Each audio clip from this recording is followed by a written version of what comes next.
মহিলাদের মসজিদে গিয়ে নামাজ আদায় করা, এই মাসলাতে ওনাদের সাথে আমার বাস হয়েছে রাজশাহীতে। এই মাসলাতে মসজিদে মহিলাদের আনা নিয়ে, মসজিদে মহিলারা আসবে না কোথায় নামাজ পড়ে। আমি আমাদের এই বন্ধুদেরকে বাহাসে, লম্বা চড়া বাহাসের আলোচনা তো এখানে শোনানো সম্ভব না। আমি একটা প্রশ্ন ওনাদেরকে করেছিলাম, সেটা আপনাদেরকে শোনাই। আমি বলছিলাম, ভাই মহিলারা মসজিদে আসবে না আসবে, জায়েজ না জায়েজ, এই মাসলাতে আমি একটু পরে যাই। আপনাদেরকে একটা কথা আমি জিজ্ঞাসা করি, এরকম কি কোনো হাদিস আছে যেখানে লেখা আছে মহিলারা বাড়িতে নামাজ না পড়ে যদি মসজিদে নামাজ পড়ে তাহলে একটা সওয়াবও বেশি হবে? একটা, আচ্ছা বাদ দেন, আধখান, অর্ধেক, অর্ধেক সওয়াব বেশি হবে মহিলারা যদি বাড়িতে নামাজ না পড়িয়া মসজিদে এসে নামাজ পড়ে। এরকম একটা হাদিসও কি দেখাইতে পারবেন? কোনোদিনই পারবেন না। আমি আপনাদেরকে হাদিস দেখাবো, মহিলারা যদি বাড়ির অন্দর মহলে নামাজ পড়ে 2.5 লক্ষ গুণ সওয়াব বেশি হবে। নগদে একটা শাফি মাযহাবের আল্লামা সুয়ুতী রহমতুল্লাহ আলাইহির আল জামিউস সগীর, এই কিতাব থেকে দেখাই দিই।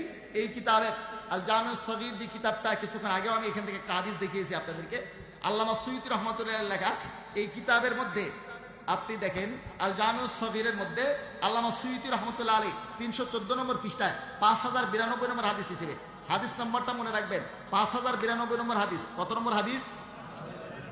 5092 নম্বর হাদিসের মধ্যে তিনি এখানে ইবনে ওমর রাদিয়াল্লাহু তাআলা থেকে উল্লেখ করেছেন এবং এই হাদিসটাকে সহিহ বলেছেন। এই হাদিসটাকে কি বলেছেন? ওই কালিমা লা ইলাহা ইল্লাল্লাহ মুহাম্মাদুর রাসূলুল্লাহ পুরা কালিমা লেখা হাদিসটাকে উনি উল্লেখ করে সহিহ বলেছেন। এই হাদিসটাকেও তিনি সহিহ বলেছেন এবং লেখেন ইবনে ওমর রাদিয়াল্লাহু তাআলা নামা থেকে বর্ণিত, সালাতুল মারআতি ওয়াহদাহা তাফজুল আলা সালাতিহা ফিল জামাই বি25 দারাজাতান। মহিলারা যদি একা নামাজ পড়ে জামাতে নামাজ না পড়িয়া, যদি জামাতে না পড়িয়া একা নামাজ পড়ে, মহিলারা 25 গুণ সওয়াব বেশি পাবে। 25 গুণ সওয়াব যদি জামাতে না পড়িয়া একা পড়ে, আর যদি মসজিদে না পড়িয়া বাড়ির অন্দর মহলে পড়ে 2.5 লক্ষ গুণ সওয়াব বেশি পাবে। এবং হাদিসটা কোনো দুর্বল না, সহিহ হাদিস। আমি আপনাদেরকে দেখাচ্ছি, এই কিতাবটা হলো ইমাম বুখারী রহমতুল্লাহ ওস্তাদের লেখা মুসনাদে আহমদ, খণ্ড নম্বর 45, পৃষ্ঠা নম্বর 37, হাদিস নম্বর 27090। দেখেন এইখানে একটা হাদিস শরীফ আছে, হযরত উম্মে হুমায়দ সাঈদী রাদিয়াল্লাহু তাআলা আনহা হাদিস।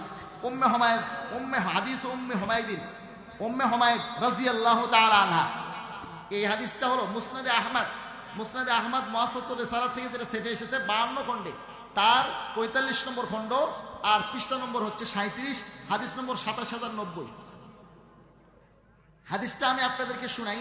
আন্নাহা জাতিন নবী সাল্লাল্লাহু আলাইহি ওয়াসাল্লাম, হযরত উম্মে হুমায়দ আল্লাহর নবীর কাছে আসলেন। ফাকালাত ইয়া রাসূলুল্লাহ ইন্নী উহিব্বুস সালাতা মাআকা, এসে বললেন, ইয়া রাসূলুল্লাহ আপনার সাথে নামাজ পড়তে আমার বড় ভালো লাগে। ক্বালা, আল্লাহর নবী বললেন, ক্বাদ আলিমতু আন্নাকি তুহিব্বিনাস সালাতা মাইয়া। ও আমার মহিলা সাহাবী, আমি জানি আমার সঙ্গে নামাজ পড়তে তুমি বড় পছন্দ করো। ও সালাতুকি ফি বাইতিকি খায়রুল লাকি মিন সালাতিকি ফি হুজরাতিকি, তবে তোমার বাড়িতে নামাজ পড়া তোমার হুজরাতে নামাজ পড়ার থেকে উত্তম। তার মানে তোমার বাড়ির অন্দর মহলে নামাজ পড়া বাইরের ঘরে নামাজ পড়ার থেকে উত্তম, অনেক উত্তম। খায়রুন ও সালাতুকি ফি হুজরাতিকি খায়রুম মিন সালাতিকি ফি দারিকি, আর তোমার বাইরের ঘরে নামাজ পড়া বাড়ির আইনাতে নামাজ পড়ার থেকে অনেক উত্তম। ও সালাতুকি ফি দারিকি খায়রুল লাকি মিন সালাতিকি ফি মসজিদি কওমিকি, বাড়ির আঙিনাতে নামাজ পড়া মহল্লার মসজিদে নামাজ পড়ার থেকে অনেক গুণ বেশি উত্তম। ও সালাতুকি ফি মসজিদি কওমিকি খায়রুল লাকি মিন সালাতিকি ফি মসজিদি, আর মহল্লার মসজিদে নামাজ পড়া আমার মসজিদে নববীতে নামাজ পড়ার থেকে অনেক গুণ বেশি উত্তম। মসজিদে নববীতে নামাজ পড়লে কত গুণ সওয়াব হয়? 50,000 রাকাতের সওয়াব। তাইলে মসজিদে নববীতে নামাজ পড়লে কত গুণ সওয়াব বেশি? 50,000 গুণ সওয়াব বেশি। এর চেয়ে 1 গুণ বেশি হবে যদি মহল্লার মসজিদে পড়ে, তার মানে 1 লক্ষ গুণ। মহিলারা যদি বাড়ির আঙিনায় পড়ে আরো 1 গুণ বেশি সওয়াব, মানে 1.5 লক্ষ গুণ সওয়াব। আর যদি বাইরের ঘরে পড়ে আরো 1 গুণ বেশি, তার মানে 2 লক্ষ গুণ। আর বাড়ির একেবারে অন্দর মহলে অন্ধকার প্রকোষ্ঠে যদি নামাজ পড়ে 2.5 লক্ষ গুণ সওয়াব বেশি, আরো 1 গুণ বেশি সওয়াব। আল্লাহর নবী মহিলাদের, এখন আমাদের এই বন্ধুরা কয় কি, আল্লাহ নবীর জামানায় কি মহিলারা আসতো না? হ্যাঁ আসতো। আসতো কেন আসতো জানেন?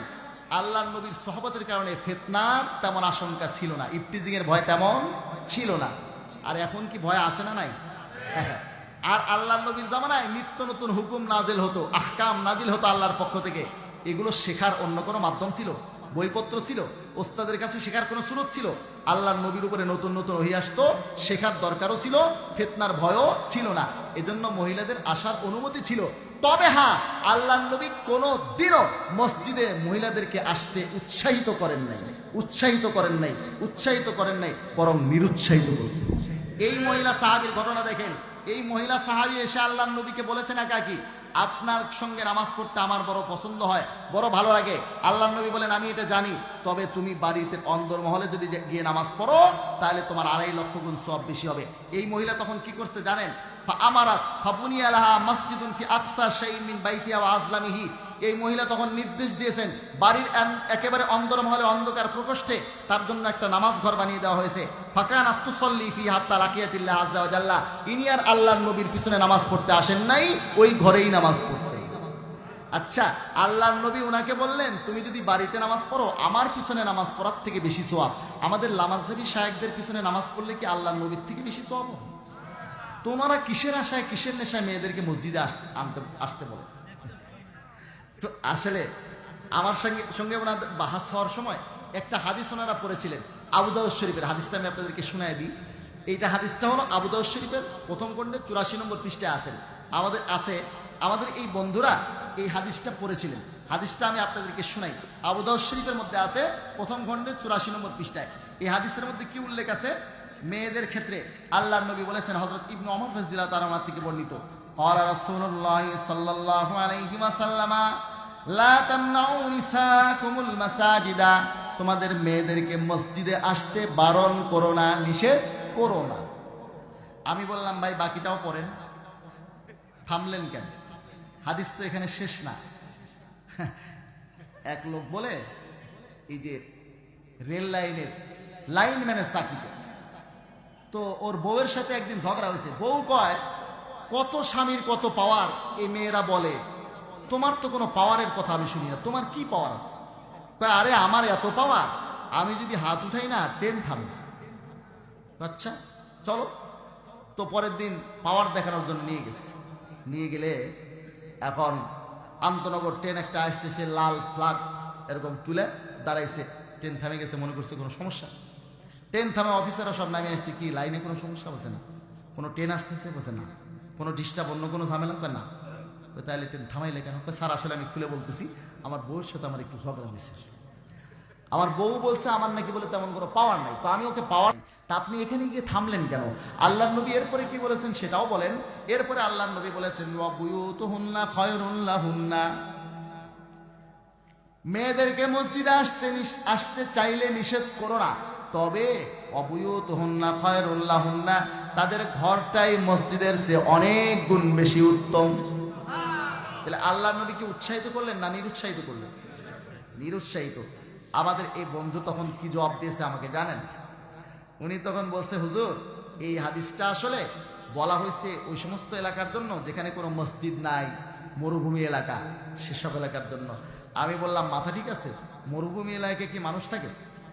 তো যেখানে মসজিদ নাই, যেখানে ঘর আছে, যেখানে আপনার ঘর বাড়ি নাই, মসজিদ আছে, তো এইরকম জায়গার জন্য আল্লাহ নবী হাদিস বলছেন। এক, দ্বিতীয় কথা হলো, আমি তো মনে করতাম আপনাদের কিছু এলেম ইস্তেদাদ হলেও আছে, তাহকিক না থাকলেও কিছু এলেম হলেও আছে।